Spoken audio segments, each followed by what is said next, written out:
School of communication and cultural ষ্টাডিজত আজি এটা অসমীয়া ভাষাৰ অলপ বিতৰ্কিত বিষয় আলোচনা কৰিম। ভাষাৰ বিভিন্ন বিষয় আমি আলোচনা কৰি আছোঁ, যিহেতু স্কুলৰ এটা বিষয়ত আমি লেংগুৱেজ বা ভাষা ৰাখিছোঁ আৰু কমিউনিকেশ্যনৰ ই এটা মাধ্যম ভাষা, গতিকে আমি শুদ্ধ ভাষা, তাতে আৰু আমাৰ নিজৰ ভাষা অসমীয়া আমি শুদ্ধভাৱে জানিবই লাগিব আৰু প্ৰয়োজনত তাৰ চৰ্চা বিতৰ্কও হ'ব লাগিব শুদ্ধ শব্দৰ শুদ্ধ ভাষাৰ খাতিৰত। আজিৰ বিষয়টো মই বিতৰ্কিত বুলি এইকাৰণে কৈছোঁ, এইটোক লৈ প্ৰায়ে মানুহৰ মাজত এটা দ্বন্দ্ব দমোজা থাকে, প্ৰশ্ন থাকে, ভুল শুদ্ধৰ কিছুমান তৰ্ক বিতৰ্কও থাকে, কোনটো শুদ্ধ কোনটো ভুল। বিষয়টো আপোনালোকে দেখিছে, লিখি থৈছোঁ মই। যোৱাকালি অহাকালি শুদ্ধ নে কালি আৰু কাইলৈ শুদ্ধ? অলপ বিষয়টো প্ৰয়োজনীয়, যদিও মই এইটো কৈ থৈছোঁ যে যিহেতু মই নিজে ভাষাবিদ নহয়, ভাষাবিদসকলৰ কথাৰ পৰাই যিখিনি শিকিছোঁ সেইৰেহে বা বিভিন্ন কিতাপ বা কিছু ভাষাবিদৰ লগত আলোচনা কৰি যি শিকিছোঁ তাৰ পৰাহে মই এইখিনি আলোচনাৰ চেষ্টা কৰোঁ, যি সামান্য জানো। এই বিষয়টো প্ৰায়ে আলোচনা হয়। মই ক্লাছৰুমতো এই বিষয়ক লৈ বহুবাৰ কথা পাতিবলগীয়া হৈছে। ছাত্ৰ ছাত্ৰীসকলৰ এটা দোমোজা থাকে যে আমি প্ৰায়ে ব্যৱহাৰ কৰোঁ যোৱাকালি অহাকালি, অসমীয়া মানুহে যুগ যুগ ধৰি ব্যৱহাৰ কৰি আহিছে, লিখিছে, কথা বতৰাত ব্যৱহাৰ হৈ আছে। তাৰপিছত হঠাতে এটা নিয়ম আহিল, বা বহুতে কৈ দিয়ে এতিয়া, সংবাদ মাধ্যমতো ক'ৰবাত তেনেকুৱা নিয়ম বলবৎ কৰা হৈছে যে এইটো ভুল, এইটো ব্যৱহাৰ কৰিব নোৱাৰে, এইটোহে শুদ্ধ। তাকে লৈ এটা দমোজা, কিছু প্ৰশ্ন আহে প্ৰায়। ইমান দিন ব্যৱহাৰ কৰি থকা যোৱাকালি অহাকালি কিয় হঠাতে ভুল হ'ল? কালি আৰু কাইলৈহে শুদ্ধ বুলি কিয় আজিকালি নতুনকৈ চৰ্চাত আহিছে, বা কিছু নতুন ভাষাবিদে বোধহয় তেনেকুৱা কিবা নীতি প্ৰৱৰ্তন কৰিছে নেকি? এতিয়ালৈকে মই ক'তো লিখিত নিয়ম অৱশ্যে মই নাই পোৱা। মোক কোনোবাই যদি সেই ক্ষেত্ৰত সহায় কৰে মই ভাল পাম। এতিয়া ইমান দিন ধৰি যে অসমৰ বিভিন্ন স্বনামধন্য সাহিত্যিকে যোৱাকালি অহাকালি লিখি আহিছে, আগৰ ভাষাবিদসকলেও এইটো শুদ্ধ বুলি কৈছে, কথা বতৰাত আমি ব্যৱহাৰ কৰি আছোঁ যোৱাকালি অহাকালি। কেতিয়াৰ পৰা হঠাতে এইটো ভুল হ'ল আৰু এইটো কালি আৰু কাইলৈ আহিল? তাক লৈ মোৰ মনতো প্ৰশ্ন আছিল। মই অসমৰ বিশিষ্ট ভাষাবিদ পণ্ডিত ডক্টৰ ৰমেশ পাঠক ছাৰৰ লগত এই বিষয়ে আলোচনা কৰিছিলোঁ। তেখেত আমাৰ মাজত এতিয়া নাই, গতিকে মই প্ৰমাণটো দিব নোৱাৰিম আপোনালোকক। ছাৰকো সুধিছিলোঁ মই যে কোনটো শুদ্ধ। ছাৰে মোক যিখিনি বুজাইছিল সেইখিনিৰ আঁত ধৰি মই কিছু কথা আজি আলোচনা কৰিম। হয়তো নতুন কিছুমানৰ লগত মত নিমিলিব পাৰে, বিতৰ্ক হ'লে বেছি ভাল। কোনোবাই মনে মনে গালি পাৰিলেও পাৰক, খুজি গালি খোৱা বিষয় এটাই লৈছোঁ আজি মই, কাৰণ এইটোক এতিয়া একদম অস্পৃশ্য বুলিয়েই বহুতে ক'ব খোজে। এইটো ভুল, এইটোৱে শুদ্ধ। এতিয়া অসমীয়া ভাষাৰ ব্যৱহাৰ কৰাৰ ক্ষেত্ৰত যেন এইটো নিষিদ্ধ কৰি দিয়া বুলিয়েই কিছুমানে কিন্তু মত পোষণ কৰে। তাৰ আচলতে তাত্ত্বিক ভিত্তি কি আছে মই নাজানো। ক'ৰবাত লিখিত ৰূপত ইয়াক গ্ৰহণ কৰা হৈছে নেকি আনুষ্ঠানিকভাৱে, সেইখিনিও মোৰ এতিয়ালৈকে দৃষ্টিগোচৰ নাই হোৱা। জানিব পাৰিলে ময়ো ভাল পাওঁ। এতিয়া মই কৈছোঁ, ৰমেশ পাঠক ছাৰে মোক এটা উদাহৰণ দিছিল যে ইমান দিনে যোৱাকালি অহাকালি শুদ্ধ হৈ আছিল, হঠাৎ কিয় কালি আৰু কাইলৈ হ'ল? কালি আৰু কাইলৈতো উজনিৰ ফালে কথিত ৰূপত ব্যৱহাৰ হৈ আছিল বাৰু আগতে, যিহেতু এনেকুৱা উচ্চাৰণ কাইলৈ, কাইলে এনেকুৱা ধৰণৰ তেওঁলোকে বুজাইছিল, বা অহা কাইলৈ, যোৱাকালি, অহা কাইলৈ। এতিয়া কিছুমানে ক'ব খোজে যে এইটো অলপ কথিত হৈ গ'ল, এইটো লিখিত, যিহেতু লিখিতটো বহুতে উজনিৰ কথা বতৰাক লিখিত বুলি কিছুমানে ক'ব খোজে, যিটো আচলতে শুদ্ধ নহয়। আমাৰ মান্য ভাষাটো অলপ বেলেগ, লিখিত ৰূপটো অলপ বেলেগ এটা বিষয়, আৰু অসমৰ বিভিন্ন স্থানত কথিত ৰূপত অসমীয়া ভাষাত বেলেগ বেলেগ ধৰণে ব্যৱহাৰ হয়। উজনিতো বিভিন্ন ঠাইৰ কথিত ৰূপটো বেলেগ বেলেগ, আনকি ভুলকে ব্যৱহাৰ হয়। কেৱল যে নামতে অসমীয়া ভাষা ভুল, আচলতে ভুল শব্দটো মই ব্যৱহাৰ কৰা অনুচিত, কোনেও কৰিব নালাগে। ভাষা ক'তো ভুল নাথাকে, ভাষাৰ ভিন্ন ৰূপ থাকে। ক'তো নলবৰীয়া ভাষাটো ভুল নহয়, বৰপতীয়া ভাষাটো ভুল নহয়, গোৱালপাৰাৰ ভাষাটো ভুল নহয়, তেনেকে শিৱসাগৰ, লখিমপুৰ, ডিব্ৰুগড় য'ৰেই নহয়, অসমীয়া ভাষাটো ভুল নহয়। সেইটো ভাষাৰ ৰূপ বেলেগ বেলেগ। ভাষাবিদ বা বিজ্ঞানীসকলে কয় প্ৰতি 20 কিলোমিটাৰত ভাষাৰ ৰূপ সলনি হয়। গতিকে স্বাভাৱিক কথা, অসমৰ বিভিন্ন ঠাইত অসমীয়া ভাষা কোৱাৰ ধৰণটো বেলেগ বেলেগ।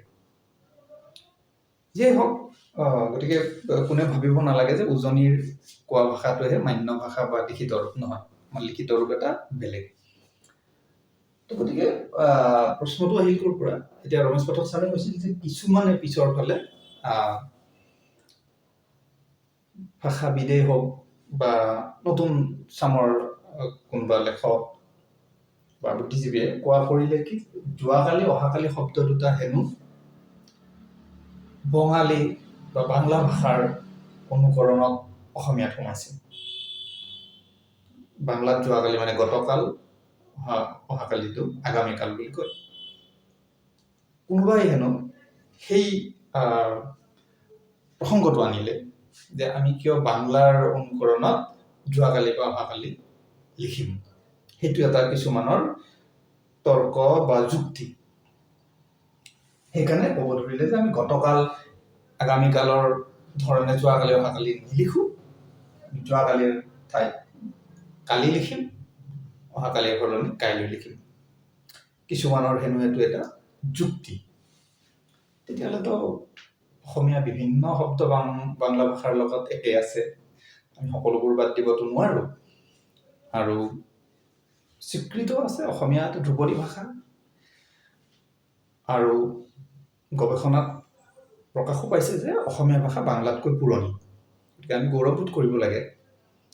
আৰু এই গোটেইবোৰ ভাষা, অসমীয়া, বাংলা যিয়ে হওক, এইবিলাক সংস্কৃতৰ পৰা উদ্ভৱ হোৱা ভাষা।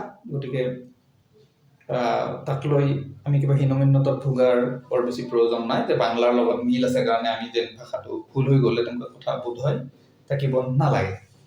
সেইটো যুক্তি আমি নস্যাৎ কৰিব পাৰোঁ। সেইটো যুক্তিযুক্ততা বোধ হয় নাই। হয়তো কিছুমান সহজ কৰাৰ খাতিৰত তেনেকুৱা কৰিলে, দীঘলীয়া হৈ যায় যোৱাকালি অহাকালি, কালি আৰু কাইলৈ অলপ ছুটি আৰু সহজ হয় ক'বলৈ লিখিবলৈ, সেইটো যুক্তি কাৰোবাৰ হ'ব পাৰে। কিন্তু মই নিজেও ভাবোঁ যে এইটো ক্ষেত্ৰত যোৱাকালি আৰু অহাকালি আমাক বেছি শুদ্ধভাৱে দুটা দিনকে বুজাব পাৰিছে। যোৱাকালি মানে যিটো পাৰ হৈ গ'ল কালি, আৰু অহাকালি মানে যিটো আহিব। কালি আৰু কাইলৈ বুলি কৈ বেছি স্পষ্ট কৰাৰ যিটো যুক্তি, সেইটো বৰ বেছি ইয়াত নাখাতে। মই এইটো কোৱা নাই যে এইটো হ'ল, এইটো নাই। যদি সৰ্বস্বীকৃতভাৱে এইটো শুদ্ধ বুলি ধৰি লোৱা হৈছে বা হয়, তেতিয়াহ'লে ভাল কথা, সেইটো ব্যৱহাৰ হ'ব। আৰু মই শিক্ষাৰ্থীসকলকো কৈছোঁ, ক'ৰবাত কোনোবা এটা সংবাদ মাধ্যমত যদি কোনোবাই কাম কৰে, তাৰ নীতিমতে তেওঁলোকে সেইটো ক'ব বা লিখিব লাগিব। মই সেইটোৰ বিৰোধিতা কৰিবও নাই কোৱা। কিন্তু আমি যুক্তিৰ খাতিৰত, বিতৰ্কৰ খাতিৰত কিছুমান কথা আলোচনা কৰাৰ সময় আহিছে। যদি আমি আগৰ সাহিত্য চাওঁ, যোৱাকালি অহাকালি বহুত সাহিত্যিকে লিখিছে। ভূপেন হাজৰিকাই গানতো লিখিছে। ডক্টৰ ৰমেশ পাঠক ছাৰৰ যুক্তিটো মই আপোনালোকক ক'লোৱেই। তো পিছৰ ফালে কিয় কালি কাইলৈ হ'ল তাৰ আৰু যদি সৰ্বগ্ৰহণযোগ্য কিবা যুক্তি আছে তেতিয়াহ'লে সকলোৱে মানি ল'লেই ভাল। কিন্তু ভাষাৰ ক্ষেত্ৰত বোধ হয় তেনেকুৱা কোনো ধৰাবন্ধা নিয়ম নাথাকে যে আগতে ব্যৱহাৰ হোৱা শব্দবোৰ ভুল হৈ গ'ল, আমি নতুনকৈ এইটোহে ব্যৱহাৰ কৰিব লাগিব। কালক্ৰমত বহুত পুৰণি শব্দ বাৰু নতুন ৰূপ পায়, এইটো সঁচা কথা। অসমীয়া ভাষাত বিভিন্ন আগত ব্যৱহাৰ হৈ থকা শব্দৰ ধৰণবোৰ কালক্ৰমত বা সময়ৰ সোঁতত নতুন ৰূপ পাইছিল।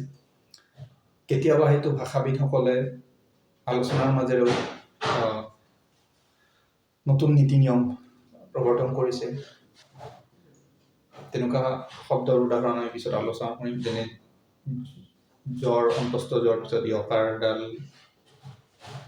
গুচাবলৈ কিছুমানে পৰামৰ্শ দিলে, সূৰ্য আদি কাৰ্য আদি জকাৰডাল নিদিয়া হ'ল। সেইটো আমি পিছত এদিন আলোচনা কৰিম সেইটো বিষয়ে। তো আজি এইটো হ'ল, মই নিজে বিশ্বাস কৰোঁ যোৱাকালি অহাকালিটো ভুল নহয়। শেষত আহিছোঁ অভিধানৰ স্বীকৃত শব্দলৈকে। হেমকোষত আপোনালোকে চাব পাৰে, মই দি দিম লাগিলে স্ক্ৰীনশ্বট এটা, ফটো এটা মানে। হেমকোষত কালি শব্দটোৰে য়েষ্টাৰডে আৰু টুমৰো দুটাকে বুজাইছে, পাৰ হৈ যোৱা দিনটো আৰু আহিবলগীয়া দিনটো। তাতে যোৱাকালি অহাকালি বুলি লিখা নাই, কাইলৈ শব্দটো এবাৰ ব্যৱহাৰ কৰিছে, কিন্তু মূল শব্দটো তাত আছে কালি। কালি মানে যোৱাকালি, কালি মানে অহাকালি। হেমকোষত ব্যৱহাৰ কৰা শব্দ, উল্লেখিত শব্দ। গতিকে যদি কালি মানে দুটা বুজায়, আৰু অলপ আমি স্পেচিফিক কৰিব পাৰোঁ, যোৱাকালি অহাটো অহাকালি। তাত ইমানো ডিমত থাকিবলগীয়া কি কাৰণ আহিব পাৰে নাজানো। মই নামনি উজনিৰ প্ৰসংগটো দিছিলোঁ। মই অসমত উজনি নামনিক ভাগ কৰিব কথাটো মই নিজেও ভাল নাপাওঁ, ভাগ কৰিব খোজা নাই। কিন্তু পিছৰ ফালে যদি কোনোবা সাহিত্যিক বা ভাষাবিদে এই উজনিৰ ফালে ব্যৱহাৰ কৰা শব্দটোকে অসমীয়াৰ বিশুদ্ধ ৰূপ আৰু এইটো নামনিসকলে ব্যৱহাৰ কৰাৰ কাৰণে অশুদ্ধ বুলি নতুন নিয়ম এটা আনিছিল, সেইটো যুক্তিযুক্ততা নিশ্চয় গ্ৰহণযোগ্য হ'ব নালাগে। এইখিনি আছিল বিষয়টো, মই ৰাইজলৈ, ছাত্ৰ ছাত্ৰীসকললৈ এৰি দিছোঁ। শুদ্ধভাৱে চৰ্চা হোৱা ভাল। সংবাদ মাধ্যমত, কাকতে, টিভিয়ে যাতে এইটো এটা সৰ্বগ্ৰহণযোগ্য শব্দ আমি ব্যৱহাৰ কৰিব পাৰোঁ, য'ত কোনো প্ৰশ্ন দমোজা নাথাকে। কিন্তু মই শেষত আকৌ এবাৰ কৈছোঁ, অভিধান মতে হওক, ভাষাবিদ মতে হওক, অসমৰ আগৰ সাহিত্যিকসকলৰ সাহিত্যৰ পৰাই হওক, এই শব্দ দুটা ভুল বুলি কেতিয়াও ক'ব নোৱাৰোঁ। যিয়ে ক'ব খোজে তেওঁলোকে যুক্তিৰে কৈ দিলে এটা শব্দ ভুল হৈ যাব নোৱাৰে, দুটা শব্দ ভুল হৈ যাব নোৱাৰে। যুগ যুগ ধৰি ব্যৱহাৰ কৰি থকা দুটা শব্দ, যোৱাকালি অহাকালি, কোনোবাই কৈ দিছে ভুল হৈ যাব নোৱাৰে। তাত কিবা এটা ভিত্তি থাকিব লাগিব ভুল বুলি কোৱাৰ। গতিকে মই বিষয়টো আগবঢ়াই দিছোঁ ৰাইজলৈ। আপোনালোকে যদি কিবা শুদ্ধ উত্তৰ আছে দিব, আৰু মই আশা কৰোঁ এইটোৰ এটা ভাল চৰ্চা বিতৰ্ক হ'ব লাগে।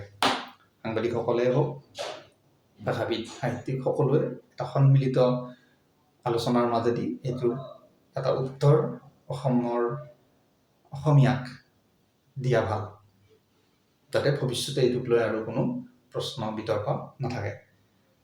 এৰিছোঁ আজিৰ এই বিষয়ৰ পৰা। ধন্যবাদ।